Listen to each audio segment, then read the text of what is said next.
Okay guys, I'm gonna try to get as much of this in as I can, and then I'll record some more if my battery dies. This is crazy. But I just went to go see this film called Earth Mama. I saw it at the Angelica, and it was so touching to me, and so deeply moving and reflective of so many areas of my life that I think I was almost placed into a point of shock as to how accurate it felt in so many ways. And I kept imagining my mother in the position of the main character, and so many parallels. My mother having moved to the West Coast, having lived in San Diego, and traveled along through Seattle and some other cities before we settled here in New York with my aunt and my grandparents, my cousins and such.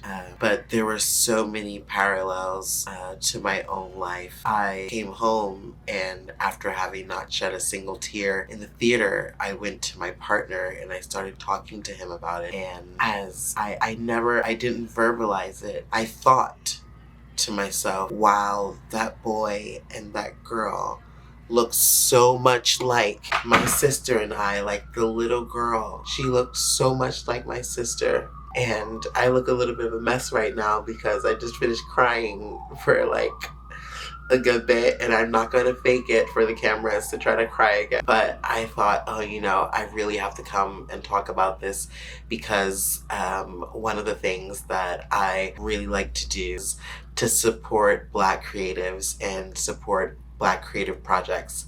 And in doing so, that means that sometimes I'm going to go see a $19, $20 film at the Angelica that might be mid, or might be really great.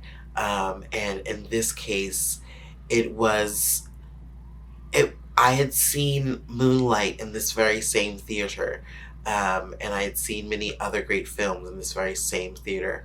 And I was thinking to myself how this was more silent than Moonlight, but it was speaking to so many storylines in Black culture that are so important that don't get told.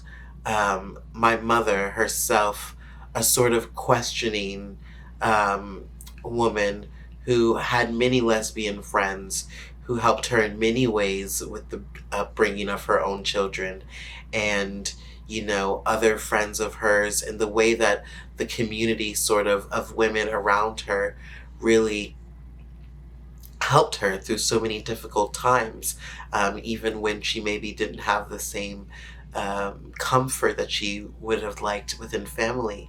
And just seeing how well they articulated these themes. And there was a moment when I think it was one of the last scenes when the children left and they went into the car and they drove away. And the little girl looked out the window. It's funny because I'm browner than my sister. She's very light. And I thought, wow, it's like we looked just like that when we were kids. And there was even like a little outfit, like my mom used to do her hair exactly like that. And we were in so many different homes, lived in over like 28 cities and states combined, if you want to count everything combined. And it's funny, the things that, like, because of how shrewd I've been and how driven I've been, and I was for much of my life, I was very, very thankful to have had a lot of therapy as a kid, because one of the things that happens when you're in the system as a foster kid and such, a lot of times you'll get therapists or social workers, and I really did utilize those resources to the fullest as a kid because I was so upset with the world around me that I had to understand it more. But at the same time, I didn't allow myself to truly fully explore a lot of my feelings at the time because it just would not have been, it wouldn't have served me well in the roughness of the conditions that I was living within. But watch that scenario, and also just, how the boy was so connected to his mother. And, I lost so many years. I couldn't help but think, of my mother and how she, with mental illness, instead of being able to spend those years of my childhood with my sister and I, instilling the vast amount of knowledge and joy and love that she had for us. It was like a moment of indiscretion, a moment in which her mental illness got the best of her. Those moments were used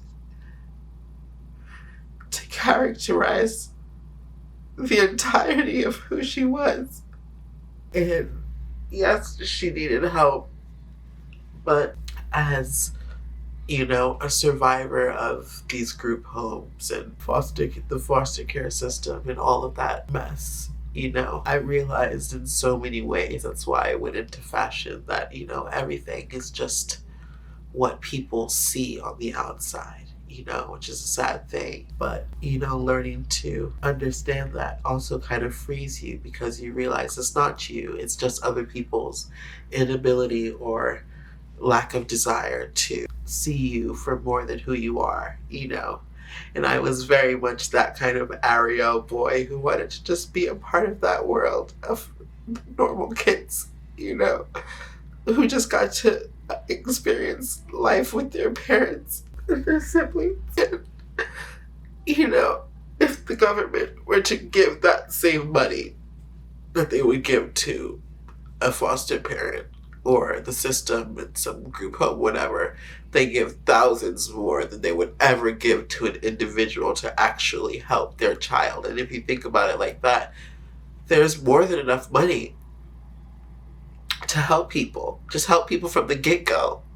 And then they don't have to be in such desperate straits where they lose their children and you ruin people's lives. But I didn't intend for this to be a total cry fest. I really wanted to commend the writers of this movie and the actress who I know so well, who plays in it. I think she also helps produce it. It's directed by Savannah Lee and written by Savannah Lee.